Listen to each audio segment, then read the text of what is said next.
Aloha, I'm Bordessa, and in this video I would like to show you a very basic finger picking pattern that you can use to drill your fingers, get them used to making the motions that will allow you to expand into other picking patterns down the road.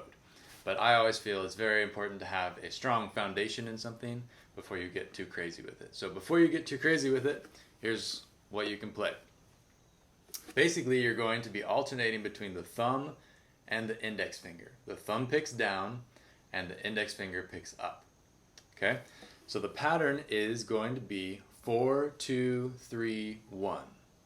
We count the strings on the ukulele like the stories in a building. So on the bottom is the first string, number 1. The E string is the second string. C string is the third string, and the G is the fourth string.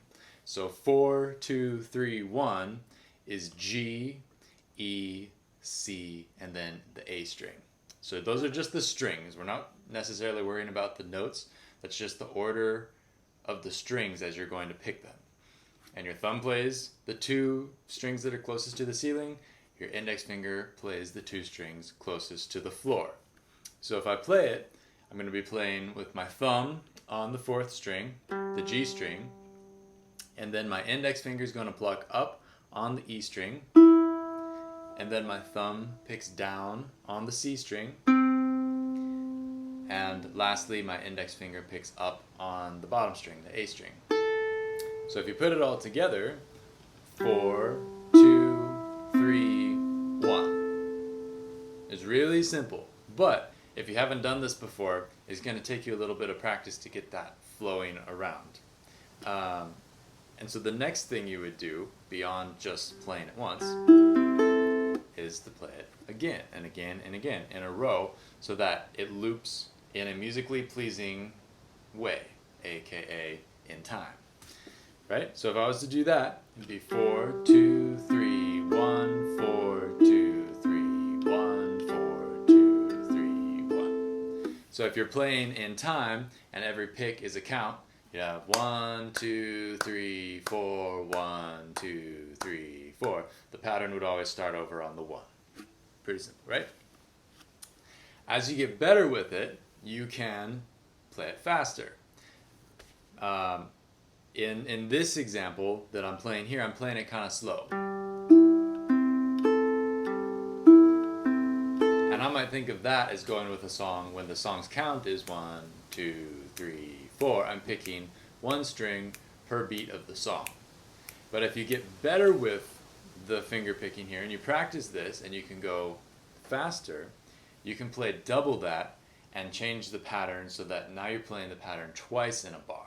So this means you're playing 1 and 2 and 3 and 4 and.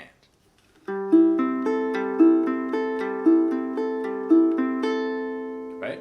That takes a little while. What you should do, if that's too fast for you right out of the gate, what you should do, and should probably do anyways, even if you can play it, is to take it real slow at first and not give yourself any kind of pressure or expectations. That's really the worst thing you can do when you're practicing. But allow yourself just to be patient with it. And if it's boring for you to play it slow, try and make it not boring by thinking about how can I do it better while I'm staying in this slow speed.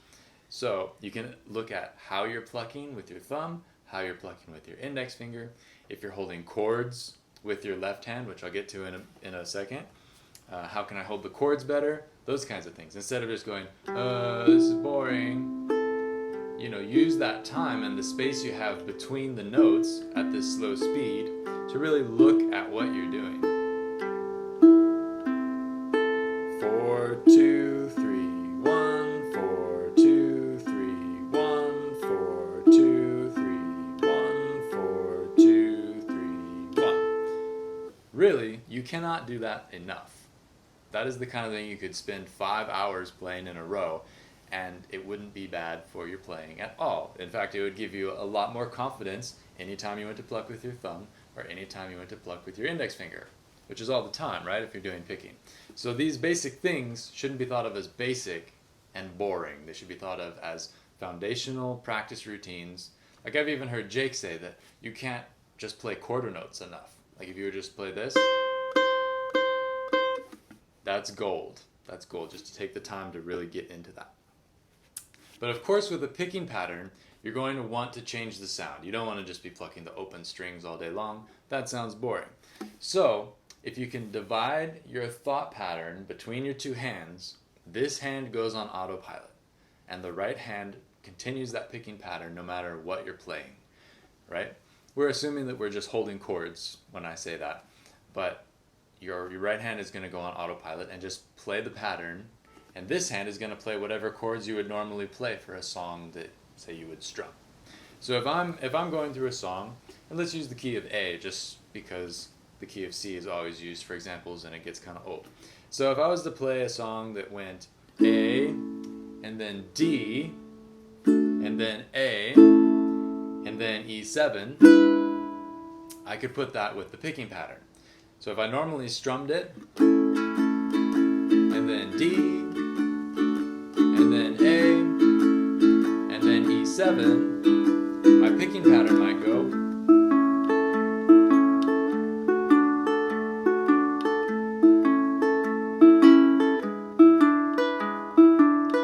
This hand is doing exactly the same thing. All that's changed is instead of strumming with my right hand, I'm picking the pattern with my right hand. So the right hand goes 4, 2, 3, 1, 4, 2, 3, 1 on repeat. And this hand plays A, D, A, E7. Really nothing has changed except my right hand has kind of switched gears. It's now doing a picking pattern instead of strumming. So this is super useful if you have, say, a song in your ukulele club that everybody always plays the same way, and you have 50 ukuleles in the room and everybody's strumming. That can get kind of boring. Or say there's a part of a song that you want to be a little bit more low-key than a full-on strum. You can, move over to this picking pattern style, and all of a sudden you've created interest and dynamics without having to change anything with your left hand. So it's really a beautiful way of getting a lot more mileage out of a basic chord, because all of a sudden you've melted the chord into note pieces, and it's a lot less sound coming at you at once. So instead of, you could play each one of those notes one at a time. And of course, this is just one picking pattern. This is the most basic picking pattern that I learned at the very beginning when I was like, oh, what's a picking pattern? This was it. Because with this one, you have a little bit of a bass note pattern, right? The ukulele doesn't really have bass notes because it doesn't go low enough. But inside this pattern, you have every other note, you have G string, C string, G string, C string. So if you think of your thumb as the bass player, and this kind of goes back to slack key guitar style, which I grew up around, and that's really how you play slack key guitars, with an alternating bass line, thumb, thumb, thumb, thumb on the bass strings. So the ukulele can try to copy that with a picking pattern such as this. And then the higher notes can be a little bit more decoration, they can be the melody, they can be all these different things.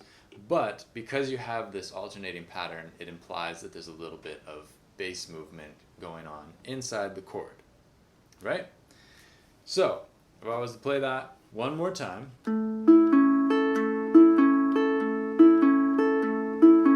except I made my A too long, but I'm swinging that.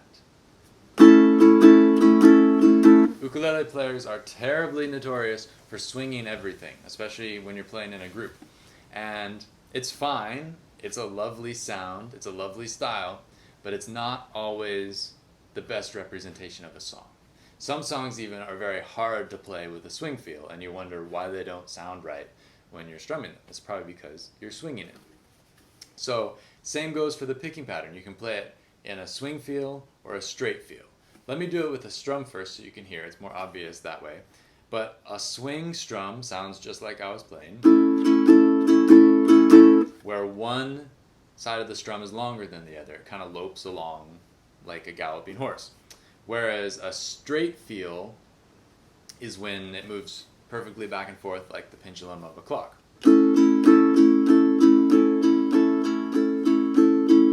It's completely different.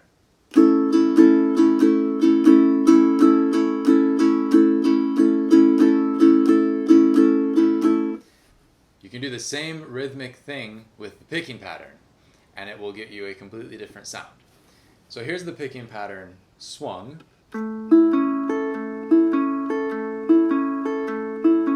And then straight would be.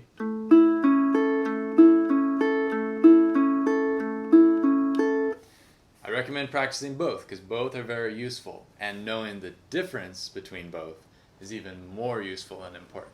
Because a lot of times people will play in a swing feel and they don't know that it's wrong in a straight song that's supposed to be played straight. So it's a really good thing to practice going back and forth between and see if you can figure out the different feels on your own. So just remember that one is long, short, long, short, long, short, long, short. That's the swing. And then the straight feel is just da, da, da, da, da, da, da, because it's even like the pendulum of a clock. One last thing I'll send you away with that takes this basic pattern and will make it more engaging and dynamic and interesting is how you accent the notes inside the pattern. I can play everything the same volume,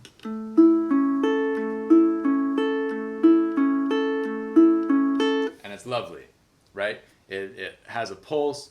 Because the notes change throughout, it has kind of a melodic flow of its own just inside that pattern.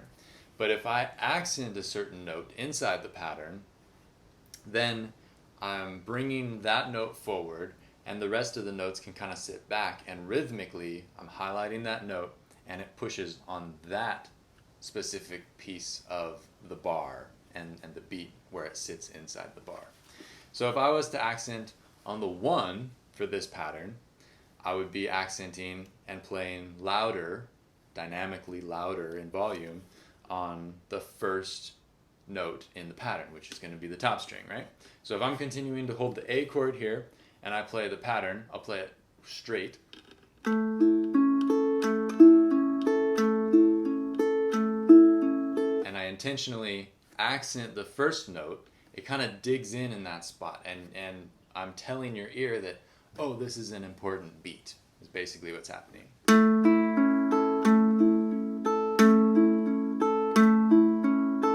And perhaps your picking dynamics aren't sophisticated enough yet to really make that happen and to make the top string go louder. In that case, what I would do is make the rest of the picks softer. So instead of going obviously louder, I can play this top string at the same volume and make the rest of the plucks softer.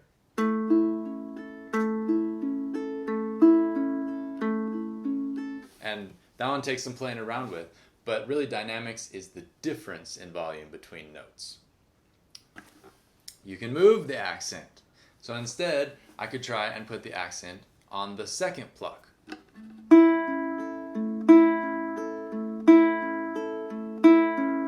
Sounds like a completely different pattern, right? Just because I've moved the accent. You can also go on beat 3, the third pluck in the picking pattern.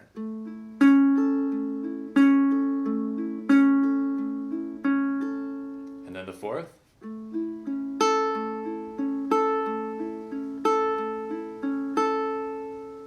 Each one highlights a different note in the chord and can kind of be used to bring out the melody that might be sitting inside the chords that you play. And the accent doesn't always have to be in the same place. It can flow naturally to where the music is going. But especially if you're playing along, say in a band or with a group of people, there's going to be an internal rhythm. You're playing the obvious rhythm on your ukulele by strumming or doing the picking pattern, but there's always kind of an internal pulse of notes that are, I don't want to say more important and less important, but are more highlighted, and those that aren't, right? Because if everything was always the same volume inside the bar, music would be very flat. There would be very little interest to it. So these internal pulses are really important to get in touch with and kind of play with, and it's just good musical practice if you're interested in becoming a more rounded musician, of being able to play certain notes accented and certain notes not. So to do a quick recap, play the picking pattern slowly at first and just spend time examining your picking technique. Make sure that that's all in line and that you're not wasting a bunch of energy with your picking technique. Make sure you can play it straight time and swing time. Both are very important, and knowing the difference is very important. And then finally, practice moving the accent from the 1, 2, 3, and 4 strings or plucks or beats, and see what you can do with that. Remember, you can play this pattern at double speed or normal speed. You can play it on the beat or on the 8th note count, in which case you play it twice inside a bar of music. So with that, I'll play you a little something out using the picking pattern kind of as I can interpret it, and some different chords just to give you an idea what you might be able to play with it.